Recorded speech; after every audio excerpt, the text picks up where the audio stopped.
Hey VC, it's Travis once again. I just wanted to do a real quick vinyl update here and share with you guys the latest additions to my collection. Just a few things I've gotten over the last week or so, some really killer finds. I'm still waiting on a few packages in the mail. I did, however, receive the one package I was talking about in my last update. It took about 2.5 weeks to get here, which in my opinion is a little ridiculous, but all in all it was worth the wait. It came as described, all in one piece.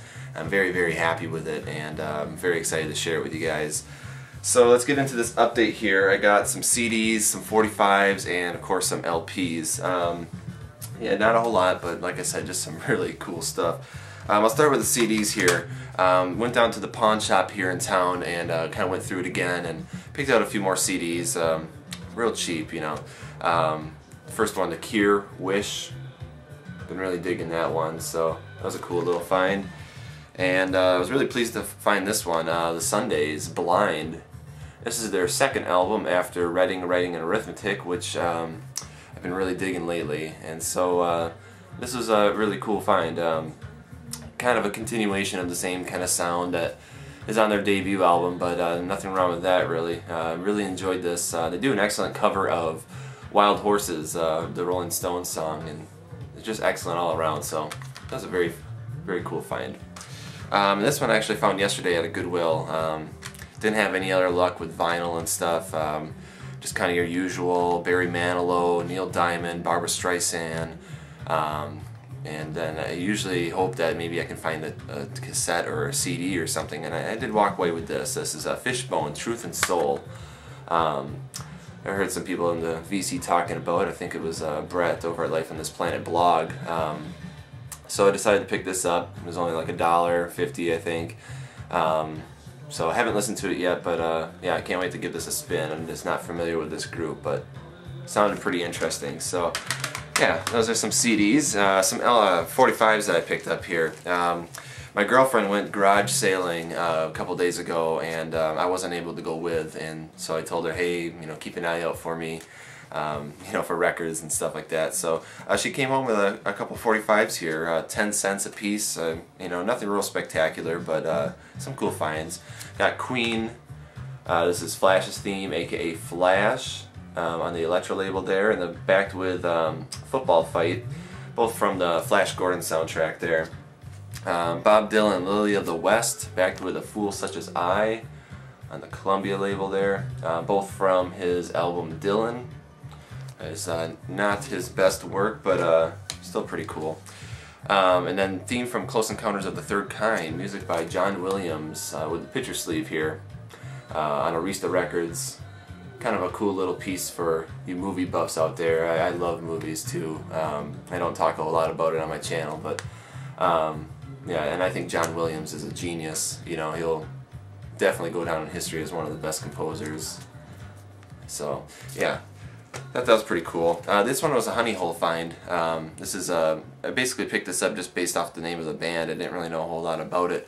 And actually, this is a 45 that was just recently updated there. He hasn't updated the 45s in over a year, so picked this one out. It's Syndicate of Sound.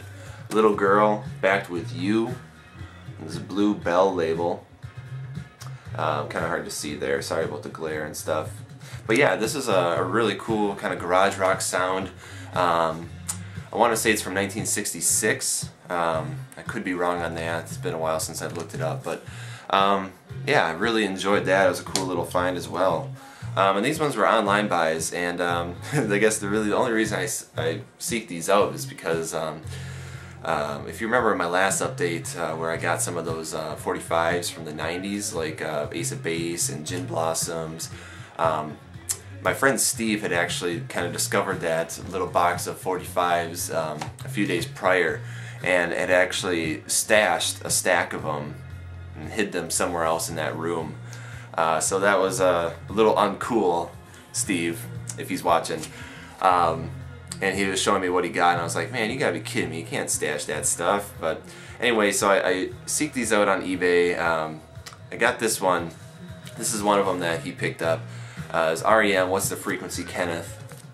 Backed with the instrumental version of the same song there. I got the jukebox card there. yeah, this is one that I definitely would have, you know, picked up at the antique mall if I would have found it, you know, and Steve knew that too. So yeah, it was very cool to find that.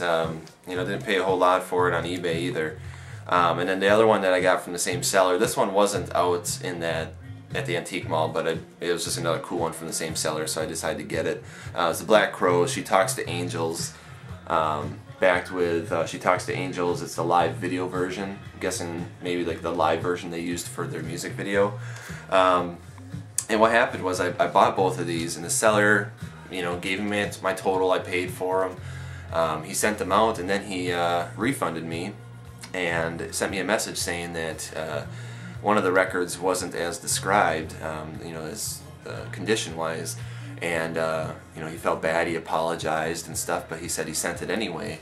And I said, okay, well, thanks, you know. So he was telling me that the Black Crowes one wasn't as described. He said it was pretty beat up.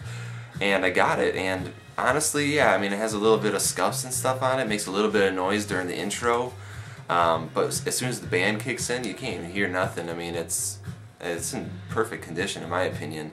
So basically got two for the price of one. I thought that was real nice, but just an example of, you know, a good seller, you know, communicating with their buyers there. So yeah, I thought those were cool finds. So those are the 45s there. Let's get into these LPs here now. Okay, this one was also from the antique mall. This is not from the Honey Hole, but it was kind of stashed in the Honey Hole area, although it was from a different seller. And this was Missing Persons, Spring Session M. I always want to say Super Session M. I don't know why, but Spring Session M. Yeah, I saw this out there before, and then I saw Craig talking about it on his channel recently, and I kind of was thinking, you know, where have I seen that, you know, and stuff, and then I decided to pick it up. It was kind of a blind buy, really. You know, didn't know a whole lot about this prior to picking it up. I did give it a listen though. It was pretty good. I mean, it's not bad. It's kind of like a new wave with a little bit of rock sound to it. I would compare it a little bit to Blondie a little bit. Got the inner sleeve here, lyrics in the back. Got the purple Capitol label there. Real nice condition though, but yeah, I did enjoy that. So that was a nice little pickup. Next one here was actually an online buy. This piqued my interest when I started seeing reviews pop up online for the recent reissue, and that's Marianne Faithfull, Broken English.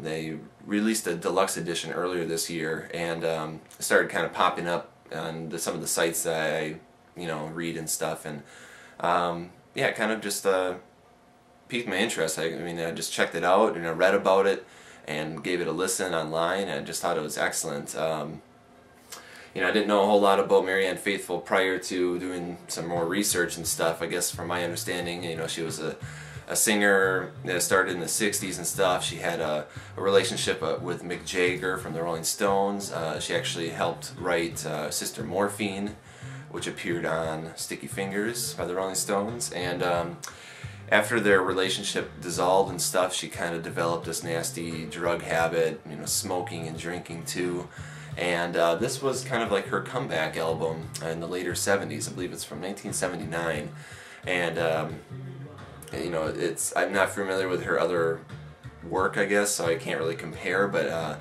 her voice here is very worn, rough around the edges. You can definitely tell there's some wear and tear to her vocal cords, so you know, from all the drug use, I'm assuming, and stuff. But otherwise though, I mean, I would compare this maybe to maybe some early Patti Smith, kind of maybe in the same vein as like Horses and stuff. Kind of has kind of like a new wave feel to it, with some, you know, punk sounds kind of tossed in there, but just brutally honest songwriting and stuff. And I haven't heard a lot of people talk about this in the VC, but yeah, definitely give this a listen. You know, this is actually really good.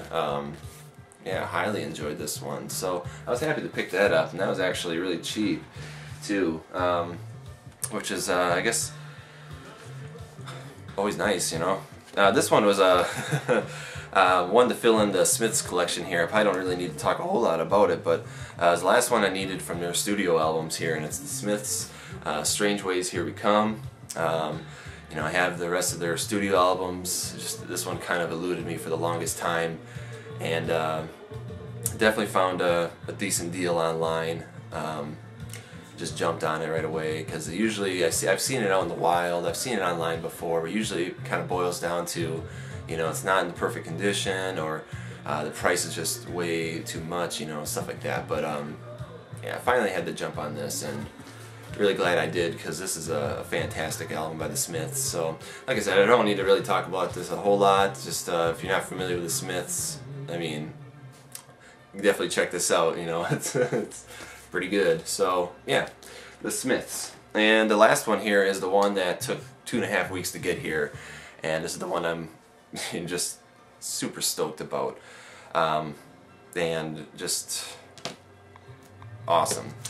It's Depeche Mode, Violator. You know, just recently been kind of getting into Depeche Mode, and you know, of course I knew some of the more popular songs, such as Personal Jesus, which appears on this album here, but you know, this jumped to the top of my wish list, you know, as soon as I really gave this thing a full listen on my cassette, and I also got the CD recently as well. Just super stoked about this, though. I mean, this is an original pressing on Sire Records from 1990, and just in beautiful condition too. Got the inner sleeve here with some lyrics, got the artwork on the other side there. Oh, it's just so beautiful. I got this custom label there, Depeche Mode, and if you noticed, it was still in the shrink wrap and everything too. So just excellent all around. I know that, you know, some people might not be familiar with Depeche Mode. I mean, this is not a bad place to start. You can definitely, yeah, check this out and just be totally blown away. This is so good. But yeah, so you can probably see why I was a little anxious about this record coming in the mail. But yeah, there it is. Just super stoked. So everyone, thanks for watching. I hope you enjoyed my little update here, and leave some comments. Let me know what you think, and talk to y'all soon. Peace out, guys.